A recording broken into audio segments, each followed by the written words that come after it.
Kids have loyalties, not opinions. When I was young, I didn't really know why I liked certain things. Star Wars, Indiana Jones, and Pirates of the Caribbean were loved by me, not analyzed. New entries in the series were cause for unparalleled excitement. The composition and color of movie posters branded themselves into my young mind, and I gleefully experienced the latest trailers hundreds of times. On occasion, however, in my haze of youthful infatuation for a series, I'd stumble across something that confused me. Confused me because I didn't quite have the faculties for analysis, compartmentalization, or anything beyond my black and white thinking of this logo means good. Confused me because I didn't really like it, and that was simply too confounding, too blasphemous to the altar of perfect intellectual property to process and integrate into my worldview. Confused me because I really didn't like it, but I wanted to. Uncharted 3 Drake's Deception confused me, so I'm here, over a decade later, to explain to myself why, at age 12, I felt let down by a series I considered sacred at the time. If Uncharted 3 confused you too, you may care to stay and listen. I assure you, Mr. Drake. Whoa, you are right. This is phony as a $3 bill. What the hell are you trying to pull here? The potentially most important thing to know about Uncharted 3 is that it's related to Uncharted 2. Uncharted 2 was a giant of its time. It was developer Naughty Dog's most successful and critically acclaimed title upon release, and something of a much-needed system seller for the struggling PlayStation 3. It was special to its devs, to its players, to its critics, and even the shareholders behind the hardware that it called home. Uncharted 2 was the handsome high school quarterback of late 2000s third-person shooters, and subsequently, the conception, anticipation, and release of its younger sibling would all transpire in its shadow. Unfortunately, Uncharted 3 was also, in a sense, a child of divorce. Uncharted 2 co-writer Neil Druckmann, along with Uncharted 2 game director Bruce Straley, would splinter off after the success of Among Thieves to begin work on their own new IP, which would later come to fruition as 2013's The Last of Us. Amy Hennig, the creator of Uncharted, was left to conceptualize the third game all on her own. With her for the carry-through was Justin Richmond, a Naughty Dog employee previously in charge of multiplayer-related content for Uncharted 2. For Uncharted 3, he would take on the more senior role of game director. Naughty Dog doesn't seem to be a studio with a B team. If it were, the series creator of Uncharted certainly wouldn't be on it, but there was no denying that the dream team that had brought Uncharted 2 to fruition had been cut down the middle, picked clean of key writers, and reduced to a shadow of its former self. It's this shadow, the shadow of its preoccupied parents and successful siblings, that Uncharted 3 fails to escape, and in a certain sense, even becomes. In Uncharted 3, series protagonist Nathan Drake is frequently accused of behaving like he has, quote-unquote, something to prove, and pressing on towards his obsessions, even when it puts his loved ones at risk. Unfortunately, there isn't a more fitting analogy for how this game prioritizes its own design principles. Naughty Dog is Nathan. In A Realm of the Pillars, the lost city Nate is searching for in Uncharted 3 is the spectacle, set pieces, and jaw-dropping graphical presentation the series is now known for. Sully, Elena, Chloe, and Cutter are all other aspects of the game, pleading with our leading man for a second of consideration before being promptly sucked out of the airlock of the game's own ambitions. Uncharted 3 cannibalizes balance for the pleasures of bombast, but there is a certain silver lining to its sacrifice. Set pieces in Drake's Deception are still engrossing technical marvels. The entering of, and subsequent escape from, the burning chateau, bellied up cruise ship, and blown apart plane still ensnared me 12 years later.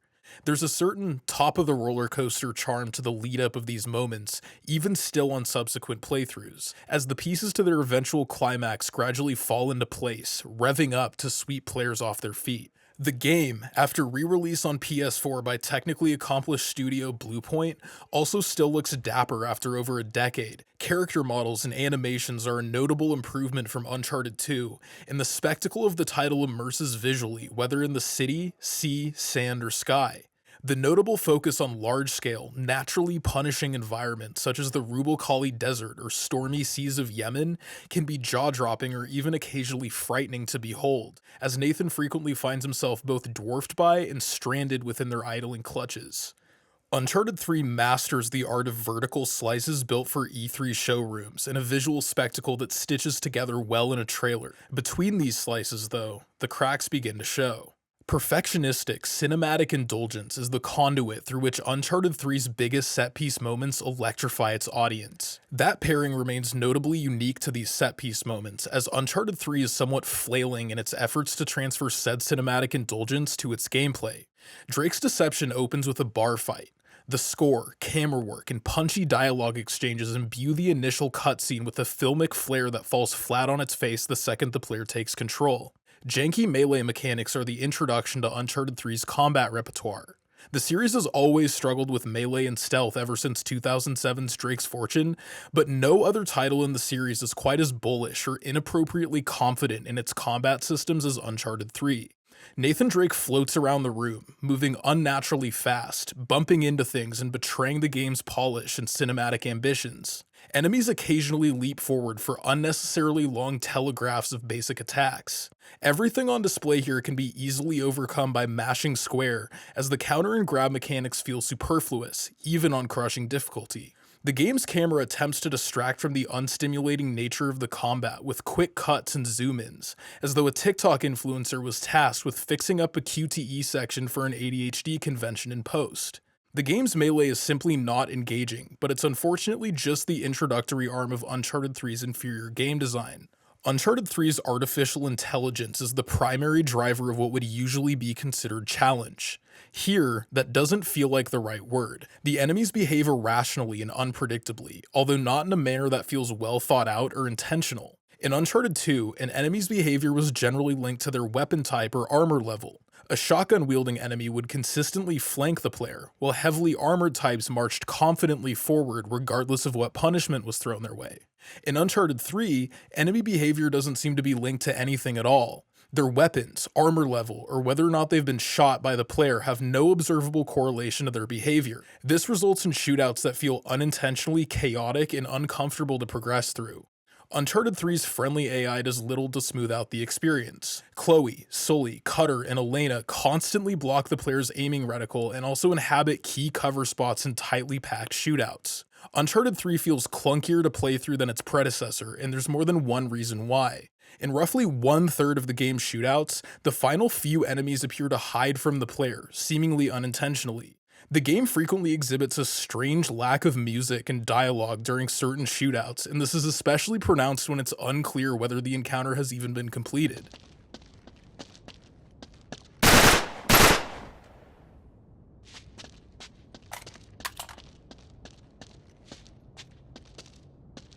The player will occasionally have to travel around the arena, trying to discern if there is a final enemy, and if so, where they are.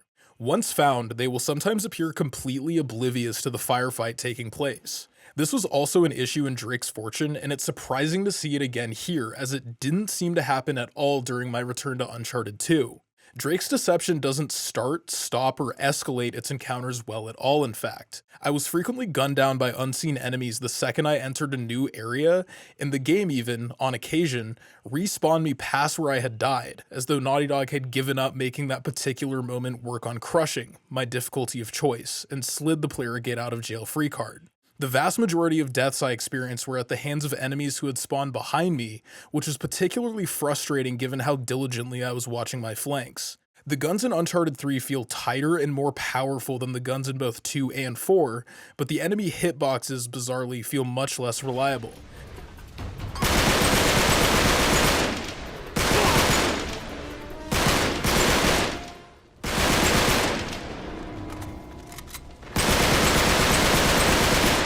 The melee combat, enemy AI, and weapon hitboxes are all surprising, more technical avenues Uncharted 3 takes to lower the quality of Uncharted 2's gameplay. But it doesn't stop there. The game also brings some highly questionable new ideas to the table as well.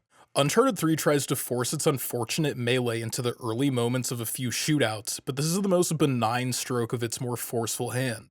On many occasions, the game requires the player to scale a wall, stopping behind cover to take out enemies above and to the side of them. The vertical nature of the encounter attempts to sell the experience as a new idea, when really it's just a frustratingly limited iteration of its foundational cover shooter mechanics.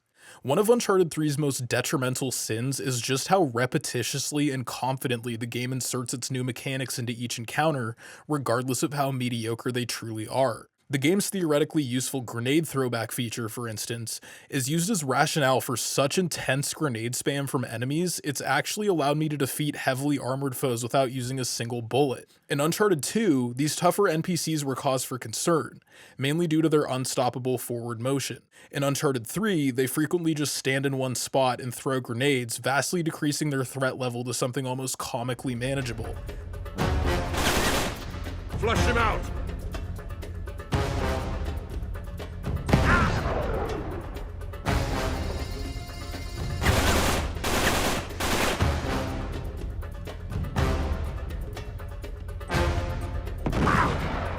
The melee-only brutes, however, are the lowest hanging fruit on Uncharted 3's tree of irritating and overused gameplay ideas. What's truly insulting about these copy and pasted heavies is how restricted the player is in dealing with them. When the game can't conjure up a reason for Drake to be unarmed for the next one on the docket, it elects to make them pop out of tight spaces or simply completely non-reactive to gunfire so the player is forced to enter melee.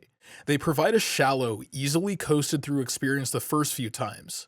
By the 10th one, it just feels uncharacteristically lazy.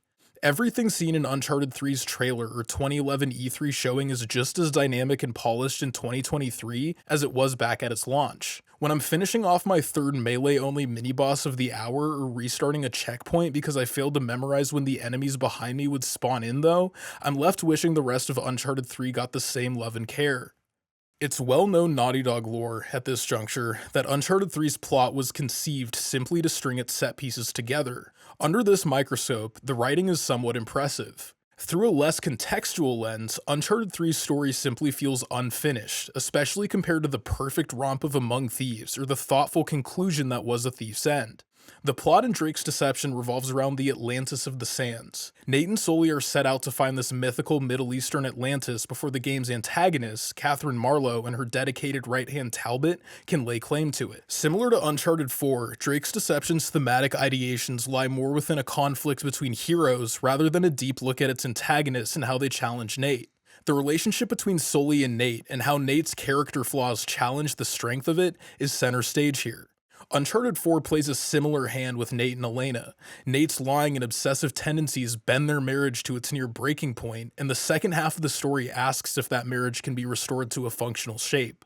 Uncharted 3's stab at that story, one that explores Nate's flaws and how they harm those that care about him, feels ham-fisted and uneven by comparison. In the first third of the story, Nate, Chloe, Sully, and Cutter are all in on finding their lost city. Chloe stuck it out through the end of Uncharted 2, helping Nate and Elena take down crazed warlord Zoran Lazarevich before he was able to obtain powerful sap from Shambhala's Tree of Life. Uncharted 3 opens with Charlie Cutter having infiltrated adversary Catherine Marlowe's organization, only to double-cross she and Talbot for informational purposes. Point being, Chloe and Cutter's initial foray into the game's plot sees both characters casually taking on tremendous risk, escaping gunfire and executing on espionage without so much as blinking an eye. It subsequently feels incredibly out of context when Chloe bows out of the plotline and criticizes Nate for not doing the same. Charlie Cutter breaks his leg during an escape from Marlowe's crew in Syria, and this seems to be the final straw for Chloe, but up until that point, there was very little indication she was ever counting. Sully and Elena both have their own come-to-Jesus moments with Nate as well. Sully cares a great deal for Nate, but given that his involvement in the adventure has generally been predicated on financial gain, his sudden switch to Nate's moral compass feels a bit non sequitur here. After our heroes narrowly escape a crumbling chateau in a French jungle, Sully claims Nate is becoming reckless. Nothing in this game has really transpired, however, that feels any more dangerous or irresponsible than events in the first two, or even its own first couple of chapters. The simple fact is, Uncharted 3 introduces itself with a cast of lovable anti-heroes willing to murder, steal, and risk life and limb on a quest for ancient treasure. It wraps up with all of them alive, on good terms and seemingly glad their adventure happened. So when the middle of the game revolves around them hanging the immorality and danger of their adventure all on Nate, it's a sell the game's story can't quite make good on. Its intentionality is similar to Uncharted 4's. Nate is obsessive and it has a cost, but its tone, which is more blockbuster action than grounded character story, ultimately betrays its core themes. This isn't ludonarrative dissonance either, it's just jarring and inconsistent writing. The inconsistency of Uncharted 3's writing infects it technically just as much as it does thematically. The Uncharted series isn't exactly known for its plausibility and groundedness, so plot holes have to run really deep to even be worth mentioning. Drake's deception, though, with just one character, effectively opens up the Mariana Trench of inexplicable narrative beats and head-scratching key moments. Anyone familiar with the game will immediately recognize that the character in question is Talbot, Catherine Marlowe's right-hand man. Talbot is so omnipresent throughout the adventure, he begins to feel more like the primary antagonist than the help. What makes him noteworthy, though, are the ludicrous abilities at his disposal, all of which go unexplained or forgotten about just as quickly as they're revealed. Some occurrences aren't explained by the game, but are at least plausible enough to warrant a theory, such as when Talbot is shot by Cutter and seemingly dies, only to reappear moments later as though nothing happened. It's possible he was wearing a bulletproof vest, but given Charlie's baffled reaction at his reappearance, it seems likely something more sinister was at play. The most disturbing action of Talbot's occurs in the very same scene. Charlie is forced to jump from a high tower after Marlowe and Talbot set it on fire. When the rest of the protagonists reach Charlie at the bottom of the tower, it's revealed he has a Tower tarot card in his jacket pocket. It's reasonable to assume that Talbot placed this card in Charlie's jacket during an earlier scene in which Talbot drugged Charlie and stole a journal from him, and Marlowe tells Charlie his current predicament was in the cards all along before setting the tower ablaze. This occurrence is simply never explained. Uncharted 3, like the previous two entries, has some supernatural elements, but it's incredibly unclear if Talbot's abilities are supposed to be perceived as such. Given just how undefined Marlowe and Talbot continue to be after rolling the credits, along with the other inconsistent plot elements of the game, it's really questionable to assume that they're the subject of intentional ambiguity. Uncharted 3 doesn't otherwise present itself as discerning or layered, so if this is meant to be some Inception-style uncertainty, it really doesn't work here. To give the game some credit, it's actually pretty unnerving, but in a way that leaves the cohesiveness of the writing in question, which isn't usually a feature of vagueness in stories. This next paragraph is entirely conjecture, but I decided to leave it in because I think it's actually the most interesting part of this critique. Amy Hennig and Neil Druckmann were both writers on Uncharted 2. These two games are the most recent writing credits Amy and Neil have respectively. And if you're familiar at all with these two titles, I think you'll have some sense of where I'm going with this. I don't know what the development or writing process of any of these games were like, and I'm certainly not blaming Amy Hennig for the poor reception of Forspoken, but here's what I am saying. Uncharted 2 was written by these two together. Looking at their most recent work, as well as the Naughty Dog titles that they were the primary writers on, it seems clear that Amy brings a sense of fun to Neil's work, while Neil brings groundedness and character cohesion to Amy's. The Last of Us Part 2 not being a fun story is a whole different video, but for the purposes of Uncharted 3, it seems reasonable to say that at the very least, it's not as cohesive as Uncharted 2, 4, or The Last of Us. These three games all share the same game director as well, Bruce Straley, and referring back to my criticisms of Uncharted 3's gameplay, I believe his absence is also felt here. Without getting too far into conspiracy territory, it's worth noting that Amy's version of Uncharted 4 was thrown out by the studio, with Bruce and Neil eventually taking full creative control of the title. Amy eventually left Naughty Dog, but the terms of her departure are still unclear. I really appreciate Amy Hennig for creating Uncharted and everything she's brought to the series, but as a longtime fan writing a critique of Uncharted 3, I also have to come to some conclusion. Uncharted 3 confused me. Now, I feel that I have a pretty solid picture of why and what could have happened behind the scenes to produce what's easily my least favorite entry in the series. Uncharted 3 was made with the success of Uncharted 2 in mind. It aimed to expand upon its biggest set-piece moments, but in its tunnel vision also sacrificed a lot of the polish, smart game design, and grounded character moments that made Uncharted 2 such a masterpiece. It plays out like it has both an agenda and a chip on its shoulder, and in competing with its older brother, misunderstands the more nuanced aspects of Uncharted 2's anatomy, focusing only on bombast and scope. Uncharted 3 never walks out of its predecessor's shadow, but rather ventures further into it, and in that darkness, fumbles its core tenets of story and gameplay. If you, like I did, elect to venture back into the Rubocali Desert after 12 years, you'll likely find that these missteps make Uncharted 3 Drake's Deception simply worse than you remember. Thank you for watching and have a good rest of your day.